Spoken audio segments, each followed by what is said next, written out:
Welcome to New View Advice. I'm your host, Amanda DeRocher, and I invite you to join me here each week as I offer advice on how to move through whatever problem or trauma is holding you back from living life to the fullest. Let's get started.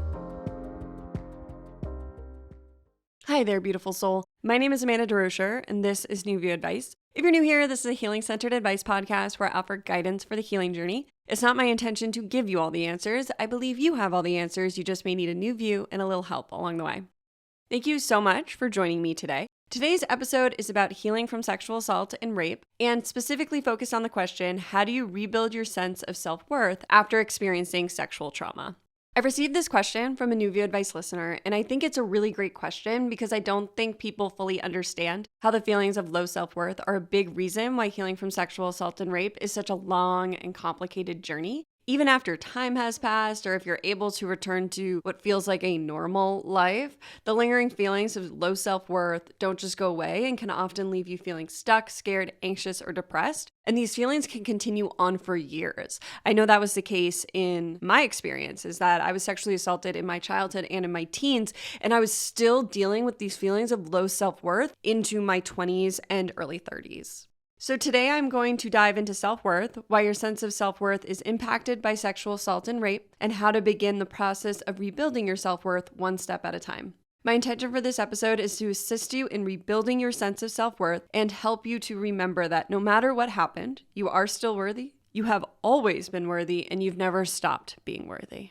Your worthiness is never taken from you, even if it temporarily feels like that. You are always worthy, and this is something I am reminded of over and over again on my own healing journey. Before we jump in, I just wanted to mention that if you're looking for more support healing from sexual assault and rape, I have more free resources on my website, including additional podcast episodes, journal prompts, and a meditation to assist you in your healing process. And you can find all these resources on my website at newviewadvice.com/78. So with that, let's jump on in.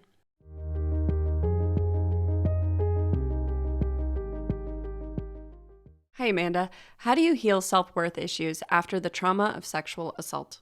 Thank you so much for this question. First, I want to say that I'm so sorry you were sexually assaulted and now find yourself struggling with self-worth issues. You are not alone. I know I have struggled with my own self-worth since being assaulted, and honestly, I don't know any survivor who has not struggled with low self-worth. And I view low self-worth as a symptom of trauma. Trauma impacts people in many different ways, and one of them is very often that it impacts our own self-worth. So thank you again for asking this question because I think this is a really important conversation for us to have.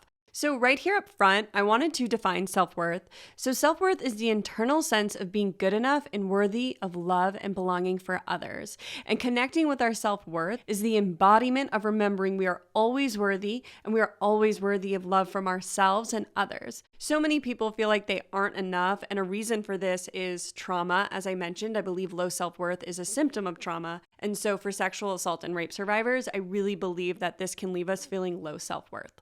So why is our sense of self-worth impacted by sexual assault and rape? Our self-worth is impacted because, as I mentioned, low self-worth is a symptom of trauma.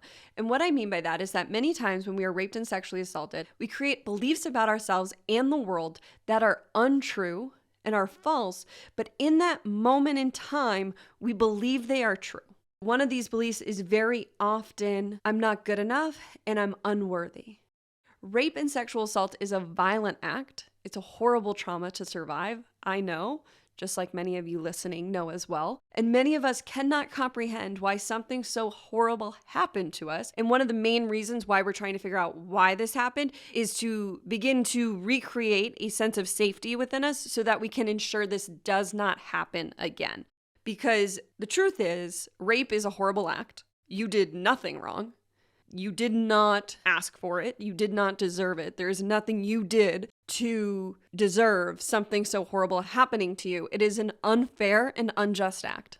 You did not deserve what happened to you. But we often begin to tell ourselves that we did do something wrong, and that contributes to low self-worth.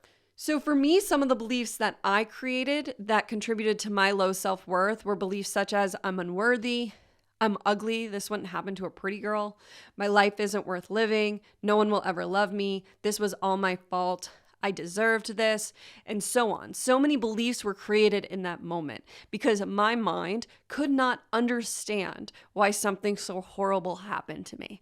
It could not figure it out logically, so it started to create stories.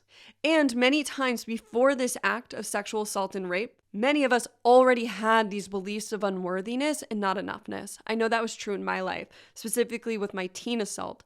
I already had low self-esteem, so when this event happened, it devastated my self-esteem.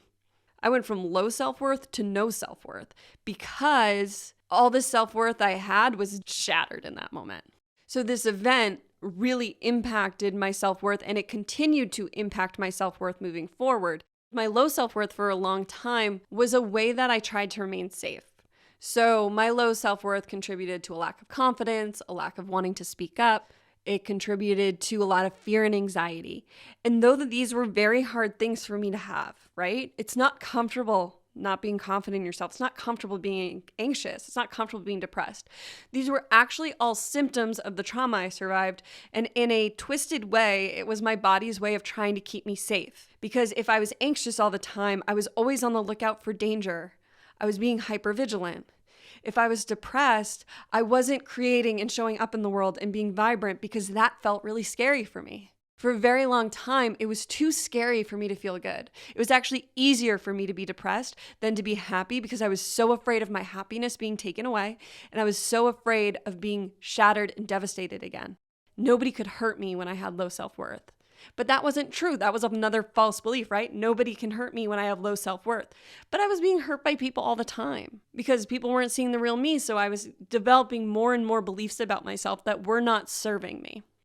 So I believe that when trauma happens, it's like a rock hitting the water, right? And you drop a rock in the water. That's the trauma. That's the traumatic event, that rock hitting the water. And then as the rock sinks to the bottom, ripples start to ripple out from that place where the rock hit the water, right? So those ripples are the beliefs you've created. So you begin to create more and more beliefs about yourself and the world. So this traumatic event that is a one moment in time ends up having this big effect. Those ripples can go all the way across the water from the point of impact all the way to the edges. This ripple effect is why trauma is so hard to heal, because that one moment in time gets stuck in the body, that rock, and then there are many beliefs and there are ripple effects. Another type of ripple effect could be that maybe you tried to share with somebody what happened to you and they didn't believe you.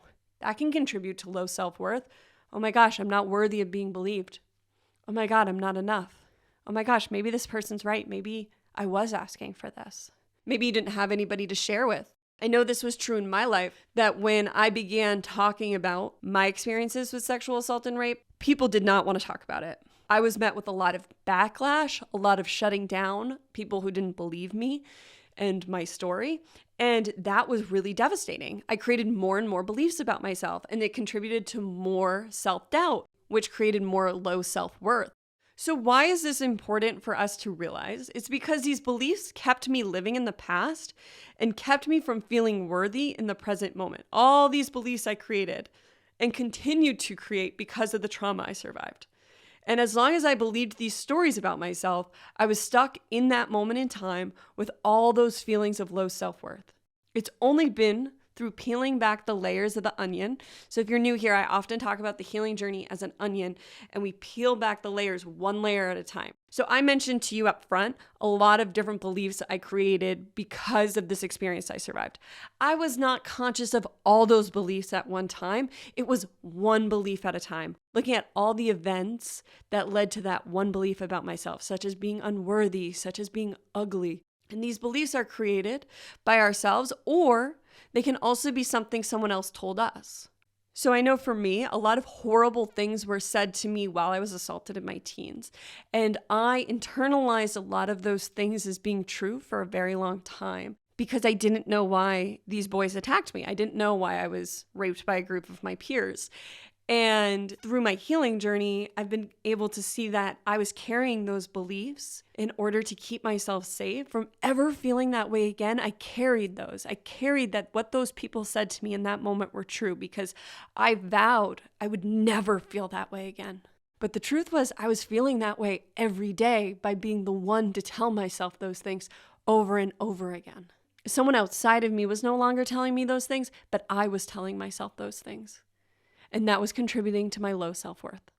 So I want to mention here too that low self-worth can lead to harmful and unhealthy behaviors, which is the reason why it's so important for us to begin peeling back those layers of the onion and beginning to look at why we have low self-worth, why we have low self-esteem, why we may not feel confident, why we may be sitting with that fear and that anxiety still, and why this traumatic event may still be affecting us today, because it can lead to unhealthy and harmful behaviors. Such as in my life, I know that one of the reasons I used to drink, I've been sober for over 2 years now, but one of the reasons I used to heavily drink was because of my low self-worth. It was a way I was numbing the pain of having low self-worth. It was a way I numbed the thoughts and the feelings. And I used to do drugs in college, and the drugs were also a way I was coping with low self-worth.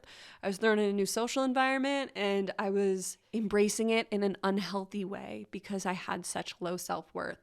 And low self-worth can lead to other addictive behaviors, or it can lead to infidelity, or it can lead to self-harming behaviors, and it can lead to other ways that negatively impact your life. So now I want to talk about how do we begin rebuilding our self-worth. So I have 3 recommendations for rebuilding self-worth after sexual trauma. And the first one is to create inner safety.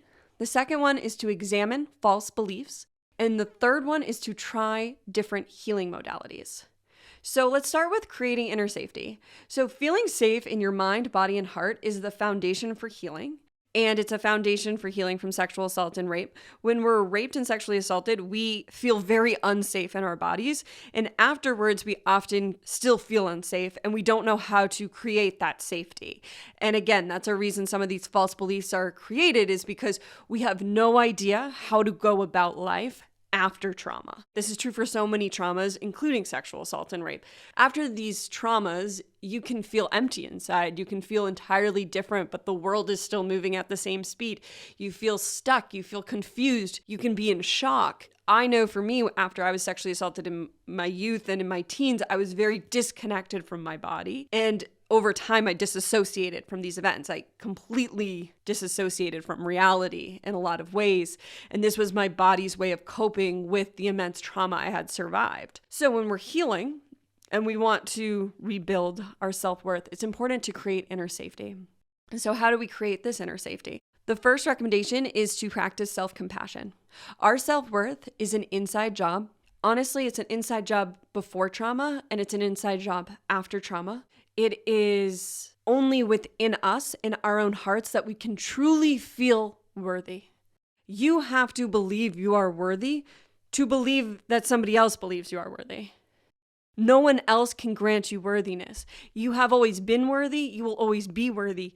But embodying worthiness is a journey of remembering that worth that many of us become disconnected from at a very young age or through traumatic events. It's so important to be kind to yourself, because you're not going to feel worthy if you're beating yourself up, if you're judging yourself, if you're blaming yourself for something that was not your fault for happening. And so by practicing self-compassion, by practicing self-kindness, you begin to create safety within yourself. Because so many of us are walking around being our biggest critic, being the person who judges us the most, being the meanest person to ourselves. I know that I say things to myself that I would never say to anyone else. Why is that? There are so many reasons for that, but it is something I remind myself daily.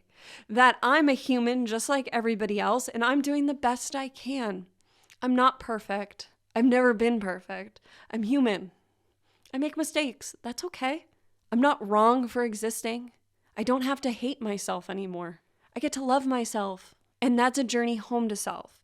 And many of us are criticizing ourselves and judging ourselves because we are replaying these beliefs we've created in the past, or we're retelling ourselves things that other people have told us. And in order to create inner safety, we have to stop that. We have to stop being our own biggest critic, and we have to develop that self-love and that self-compassion, because that creates safety within you to know that you have your own back.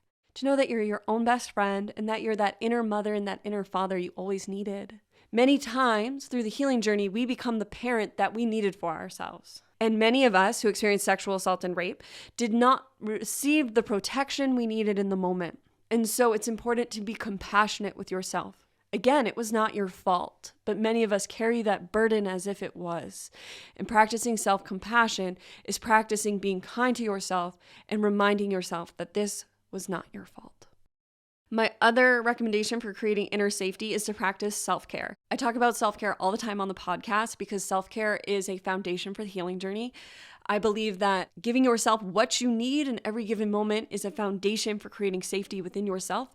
So many of us do not give ourselves what we need, and many of the things that we need are delayed gratification. So they're things that will take time to get what we need, and a lot of our wants are instant gratification.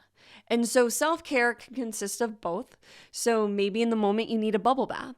Maybe in the moment you need to read a book. Maybe in the moment you need to take a nap. Learning to give yourself what you need is super important, but also understanding that some of that self-care may be changing your diet, maybe beginning to exercise, maybe getting a therapist. Some of your needs will also be things that take time.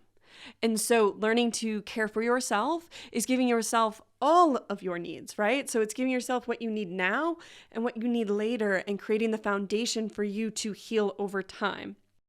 I also want to say here that some people think self-care is selfish, and I don't believe that. I believe that you can only help others as much as you fill your own cup. And I want to speak specifically to the sexual assault and rape survivors here that self-care is incredibly important because you have to begin putting yourself first.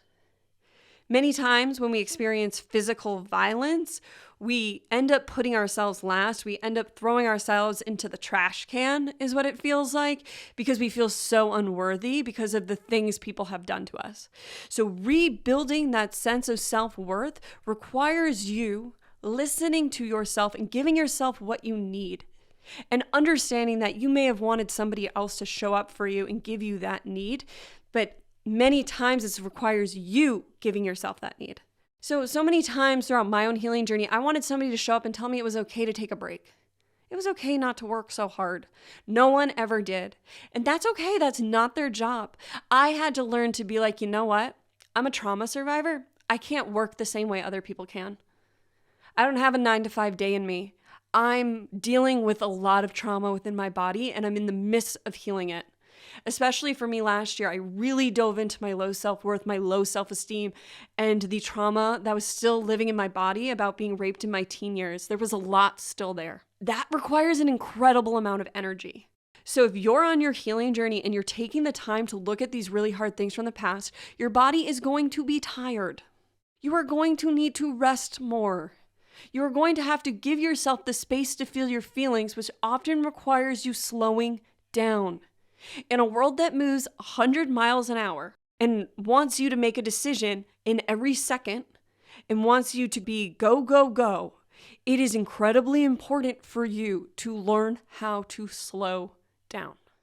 To learn that your body will feel safe when you begin to move slower, when your nervous system begins to reset, when you learn to no longer live in fight or flight because the danger you are running from is not here right now. That low self-worth and that fight or flight is very often because of the past. And it's not here right now in the present. And it requires creating safety in the present for your body to know that. And creating safety now is oftentimes changing the way you have been going about things. It's learning to live a different way. And that's okay. And I also want to quickly say that if you are feeling unsafe in the moment because somebody around you is actually physically hurting you, this is an entirely different conversation. This is people who are no longer engaging with the person who assaulted them, raped them, or caused them trauma. If that person is still in your life and you feel that fight or flight, it's very normal, and that's an entirely different conversation. So I just want to stress that here as well. So some forms of self-care you can start with are journaling, meditating, taking those bubble baths, looking at your life and seeing where you may be really stressed and seeing if there's ways where you can take a few things off your plate. But beginning to ask yourself what you need is going to be very healing for you and is going to create safety within you. So my second recommendation is to examine the false beliefs you created from this trauma. As I mentioned, for me, one of them was, I'm ugly. This doesn't happen to pretty girls. So I bring this one up again because I think that it's a great example of, I'm sure you're listening to this and you know that's not true. You're like, it doesn't matter if you're ugly or beautiful. Many different people are raped, right? Many beautiful women, many beautiful men, many beautiful humans experience sexual trauma. It has nothing to do with beauty. But I identified with that belief at the time because for me, there was another girl there when I experienced this, and she was not raped. And I always thought she was prettier than me. So in that moment, I identified with one of the reasons it happened to me was because I was ugly. And this plagued me for years, decades, and was really devastating for me in a lot of ways. And so I bring this one up as an example because it took me calling out that belief in myself, seeing that I was even saying that to myself. Identifying the beliefs we tell ourselves takes time. And so I recommend journaling and meditation for this. And for this one, I really recommend working with a professional. So finding therapy, I offer one-on-one sessions, find group therapy. If you're interested in a group setting, I do offer support groups, and you can see if I'm offering one right now at newviewadvice.com/support group. But I think that healing in groups can really help us to see the beliefs we're telling ourselves because we can see our story in other people within that group setting. I've found support groups for sexual assault and rape really healing in my own journey. Just witnessing and being witnessed by other people who understand what this trauma feels like has helped my heart in so many ways. This healing journey from sexual trauma can feel so isolating and lonely. And there were so many times I felt like no one would ever understand how I felt. No one would ever understand my experience. And it's been through these group settings that I've seen that's not true. So much of my experience was universal and is just a part of this horrible trauma that I survived and that so many of you survived. You are not alone. It was not your fault. And you are not alone in your experience. What you survived may be unique. We each have our own story, but the symptoms, the effects, the beliefs we create are universal. The feelings we feel are universal. And so coming together as community can be really helpful. Also, that one-on-one environment can be really helpful. Therapy can be really helpful. Healing from sexual assault and rape has taken a team of individuals to help me to heal. I have worked with many different professionals, and I have not stuck with one professional. There was never just one professional who was able to assist me the whole way. But beginning to identify those beliefs, you can begin the journey on your own if you feel up for it. But if this feels really daunting to you, I really, really recommend you get help. There is nothing wrong with you if you get help. It does not make you weak to get help. I believe it makes you strong to admit you need help. I think every human on this earth needs help. We all need the support of one another. We all need community. We're human. That's just part of the human journey. And so admitting that we can't do it all alone is a very strong act. And this leads me to my third recommendation, which is to explore more than one healing modality. So healing from sexual assault and rape involved more than me just looking at these beliefs. These beliefs are a big part of the low self-worth. But when healing from sexual assault and rape, we create these beliefs about ourselves, but there's also a lot of really hard feelings. There's also a lot of trauma in the body. So beginning to heal with different modalities I've used and found helpful were EMDR, somatic work, trauma-sensitive yoga, group therapy, as I mentioned, one-on-one therapy, connecting with faith. I journal all the time. Journaling has helped me through some of the worst times. I'm currently working on a memoir, and that's really helping me heal up some more layers of this experience. Healing from sexual assault and rape, unfortunately, does not happen overnight. I have found it to be a journey home to self and also to be a journey, as I said. It's not an easy journey, but the journey is filled with so many gifts. And it can be hard to see this. It can be hard to see the forest for the trees. But I believe all trauma survivors have gifts within that trauma and that it was never your fault. But through healing that experience, we're able to create new beliefs about ourselves in the world, and we're able to come home to ourselves. We're able to connect deeper with ourselves than many times we were connected before. I know that for me, I was not connected with myself before I was assaulted, and it's only been through healing that I have connected so deeply with my heart, body, and mind, and that though I wouldn't wish what I survived on anyone, including myself, I am in a way grateful to have been on this journey with myself and to have gotten to know myself so deeply. I am able to move forward because I am able to love myself deeper. And I believe healing from any trauma is really a journey of learning to love ourselves. It's learning to remember our worth, remember our enoughness, and to come home to ourselves. So thank you so much for this question. For everyone out there, I'm sending you so much love. Healing from sexual trauma is not an easy journey. It is not for the faint of heart. I also just want to throw in here that it is an insanely courageous journey. You are courageous for being here. You're courageous for listening to this episode. You're courageous for wanting to heal. Many people survive trauma and never look at it, and there is no judgment to that. This is not an easy path. It's not for the faint of heart. It's hard. It's hard. It can be really painful. I know there have been millions of tears that have fallen from my eyes because of what I have survived. But I have also received many gifts. So I hope something in there was helpful. Thank you so much for this question. I am sending you all so much love.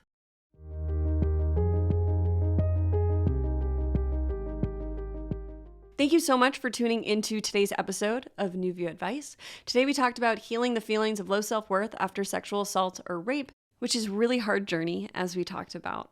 We talked about healing those untrue beliefs that many of us have created from these experiences. And I recommended for beginning to rebuild your self-worth, to create inner safety through self-care and self-compassion, to examine those false beliefs, and to explore different healing modalities. If you would like some extra support for your healing journey, I offer one-on-one sessions, or I invite you to find another mental health professional. But I think that healing from sexual assault and rape is very challenging at times, and it's important for you to have the tools and resources to support you on this journey. If you found this podcast episode to be helpful and know somebody who you believe this could help as well, I ask that you share this episode with anyone who you think could benefit from this episode. So thank you again for joining me for today's episode. I hope I was able to offer you a new view on whatever you may be going through. Sending you all my love. See you next time.